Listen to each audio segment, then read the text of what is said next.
लेकिन सीसीडी ने आगे जिस तरह से क्रिमिनल्स को जो है ना इनके साथ निपटना शुरू किया है ना, ये इन्हीं चीजों के ये ना कायल थे। ताकतवर सियासतदानों की इनको पुष्टपनाही हासिल थी। इनके ऊपर ना ये जो सीआरओ आपकी स्क्रीन पे चल रही है ना, इसमें आप पढ़े इनके ऊपर मुकदमात कौन से थे, खेती, अगवा रहता हूँ, हर नौयत का। इसने वहां पे थाना राजकोट के अंदर जाकर ना बंदों को किया। 7 साल से भागा हुआ था, इश्तिहारी था। इनके साथ टकराए हैं इकराम जो गुराए हैं वो, और साथ उनके दूसरे जो है उनका नाम है इरम शाह साहब। इन दोनों ने जो है इस ऑपरेशन को लीड किया है। फैसलाबाद के अंदर 0 टॉलरेंस पे काम आ गया। अंदाजा लगाएं, इसमें सबसे बड़ी बात सारा खानदान मंशरोश है। इनमें से पहले 4 जो है ना वो भी बंदरबाड़ जो मंशी वो लेन देन उसी चक्कर में कत्ल हुए हैं। 2 ये पुलिस मुकाबले में मर गए। अब एक सिर्फ पीछे नशई रह गया, वो भी पुलिस ने पकड़ के उसको पार कर देना। हरामदा पैसा जो है ना कभी नहीं पचता, मेरी बात याद रखिएगा।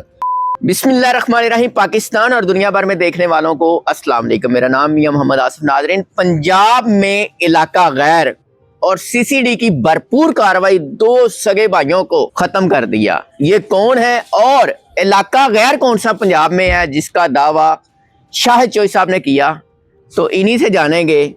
क्राइम एनालिस्ट हैं, आप इनको देखते हैं, फेमस पर्सनैलिटी है।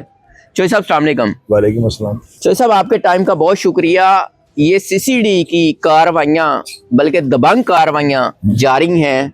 2 सगे भाई ख़त्म, और पंजाब में आपने कहा इलाका गैर। सीसीडी के होते पंजाब में इलाका गैर कैसे बन सकता है? पता है क्या, मैं आपको बताता हूँ। देखें, फोर्स जो है ना पहले भी काम कर रही है माहौल को बेहतर करने के लिए, क्राइम को रोकने के लिए। हर अदारे में पुलिस अफसरान, DPOs वगैरह तैनात थे। लेकिन सीसीडी ने आगे जिस तरह से क्रिमिनल्स को जो है ना इनके साथ निपटना शुरू किया है ना, ये इन्हीं चीज़ों के ये ना कायल थे। इनको यही चीज़ें इनको चाहिए थी और यही इनका हाल था। आप ये देखें कि आपने सवाल किया है कि जी ये इलाका गैर कैसे था, तो फैसल हाजी गुजरात के अंदर इलाका गैर नहीं बना के बैठा हुआ था। आपको ये गाजी कक्का जो लाहौर का एंड है, शेखुपुरे की दूध का स्टार्ट है, वो गाजी कक्का इलाका गैर नहीं बना हुआ था। ये कोई नया काम नहीं है। सियालकोट में भी एक टाइम पे ये रहा है जब बब्बू हाँ पप्पू बर्फ वाला वगैरह होते थे। तो इसी तरह होता है। ये जो है ना ये बहुत ज्यादा यानी ताकतवर सियासतदानों की इनको पुष्टपनाही हासिल थी। इलाका गैर से क्या मुराद है? वहाँ पे पुलिस नहीं जा सकती थी? मैं बताता पुलिस का दाखिला बना था। मैं बताता हूँ ना, इसमें पता क्या होता है मियाँ साहब। देखें, एक बात को आप ये ज़हन में बिठाएं कि फोर्स जो पहले हमारी काम कर रही थी ना, इनके ऊपर सियासी बड़ा दबाव होता था। अभी आपको पता है कि सुहेल जफर चट्टा जब से है ना, इन्होंने उस दबाव का तो आप कह रहे हैं उसका जिक्र ही नहीं आपने करना, उसको बलाए ताक उन्होंने रख दिया हुआ है। उन्होंने चीफ मिनिस्टर को फॉलो किया हुआ है। मैडम जो है ना हमारी मरियम नवाज साहबा, उनके विजन को लेके चले हुए हैं।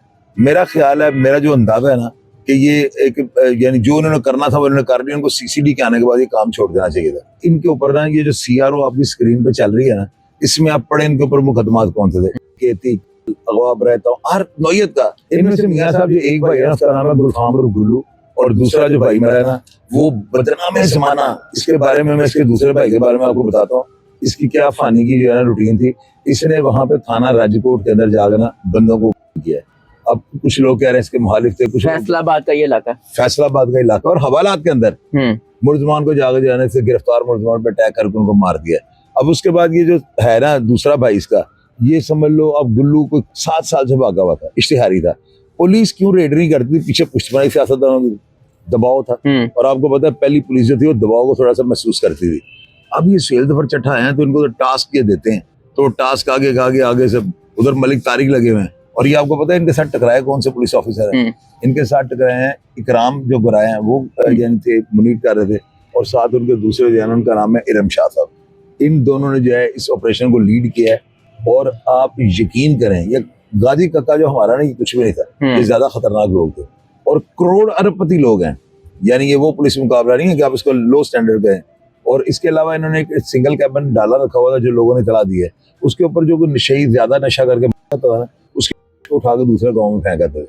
यानी इस हद तक इनके चाके जो है ना फटे हुए थे। अब आप देखें कि ऐसे बंदे हो। और याद कितने टनों के, लाखों टन कोई आपने बताया? और मैं बता रहा हूँ ट्रकों के हिसाब से काम हुआ वहां पे। फिर वक्त के साथ ऐसे नहीं होता होगा, जाहिर है उन्होंने रवायत जैसे फैसला जगह पुलिस मुकाबला हुआ, उसके बाद बड़े लोग सहम गए थे। तो अब ये जो झटका मिला है, ये तो फैसलाबाद में तो 0 टॉलरेंस पे काम आ गया है। और आप अंदाजा लगाएं, इसमें सबसे बड़ी बात सारा खानदान मंशरोश है। कल एकदम ये सब कुछ ये बातों में कितनी की वारदात है। ये फानी की भी आपकी सीआरओ ऊपर चल रही है। लोग पढ़ लें इसको, देख लें इसके अंदर कौन कौन सा मुकदमा है। तो ये सारी चीजें हैं, ये बड़े खतरनाक थे। इनका जाना जो है ना बेहतर था, वरना अब ये 7 भाई थे। इनमें से पहले 4 जो है ना वो भी बंदरबाड़ जो मंशी तो वो लेन देन उसी चक्कर में कत्ल हुए हैं 4 भाई, 2 ये पुलिस मुकाबले में मर गए, अब एक सिर्फ पीछे नशई रह गया, वो भी पुलिस ने पकड़ के उसको पार कर देना उसकी हरकतों की वजह से। तो मुझे बताएं इस मंशियात के पैसे का फायदा क्या हुआ? तो जो इतने सारे लाखों टन करोड़ों अरबों रुपए इस मंशियात से कमाए, वो उनका कुछ इन्होंने बनाया क्या किया? यार वो अदारे कर रहे होंगे ना, इसके ऊपर तो जाहिर है इन्वेस्टिगेशन होगी। अच्छा, पहले ये क्या था, इनके पास क्या था, अदारे जब्त कर लें। हरामदा पैसा जो है ना वो कभी नहीं पचता, मेरी बात याद रखिएगा। हराम आता है, हराम चले जाता है। इस कार्रवाई पे सीसीडी को क्या कहेंगे? मैं मलिक तारिक साहब को खराज तहसीन पेश करता हूँ, मैं अली कराम गुराया जो है उनको खराज तहसीन पेश करता हूँ, मैं इरम शाह साहब को सैल्यूट पेश करता हूँ। बहुत जबरदस्त है, हमारे जो है पंजाब का नाम रोशन हो रहा है। सुहेल जफर चट्टा साहब को पूरी दुनिया से मैसेजेस आ रहे हैं। अगर मैं सुहेल जफर चट्टा साहब का मोबाइल नंबर दे दूं ना स्क्रीन पे, तो सर को लाग पता जाए दुनिया में चाहने वाले कितने उनके बढ़ गए। लोग मरने के लिए फिर रहे हैं उनकी हाथ है कि चट्टा साहब से हमारी बात करें, हमारे से बात कर लें। इतना लोगों के अंदर उनका बन गया हुआ है। तो ये मजाक है, मुझे ये बताएं, वो उन्होंने लोगों के दिल जीते हैं। लोग जो चाह रहे थे ना, अब लोगों के तार के ऊपर आता है तारे का दुनिया। मियाँ साहब मेरी एक वीडियो लगी है, उसमें मैंने गाजी कक्का का प्रोग्राम किया हुआ है।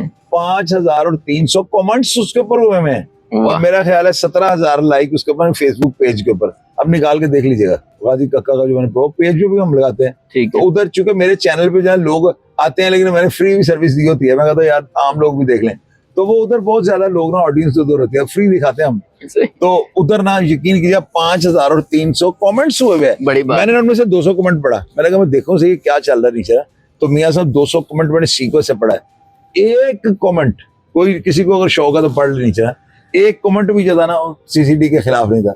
लोग ये मैंने शुक्र अदा किया, मैंने कहा यार चलो हमारी मेहनत रंग तो लेके आई ना, कम से कम लोगों को ये पता लग गया, ये जो कहते थे ना वो बातें अमली तौर पर भी साबित हो गई। अगर कोई अच्छा काम करे, चीफ मिनिस्टर काम कर रहे हैं, 100 इख्तलाफ हमारे हों, जो अच्छा काम है यार उसका क्रेडिट देना चाहिए। चीफ मिनिस्टर साहबा और सुहेल जफर चट्टा साहब को जिस तरह आप तारीफ करते हैं, जिस तरह आपने उनको बिल्कुल उठा के रखा हुआ है, बिल्कुल बनता भी है, क्योंकि वो अच्छा काम कर रहे हैं। और बदनामे जमाना जो लोग हैं जिन पे दर्जनों के मुकदमात हैं और उसके बाद इश्तिहारी हैं, उनका ऐसे ही सदेबाब करना चाहिए। आप क्या कहते हैं? अपनी राय का इजहार कीजिएगा। इजाजत दीजिए, अल्लाह ने के बाद।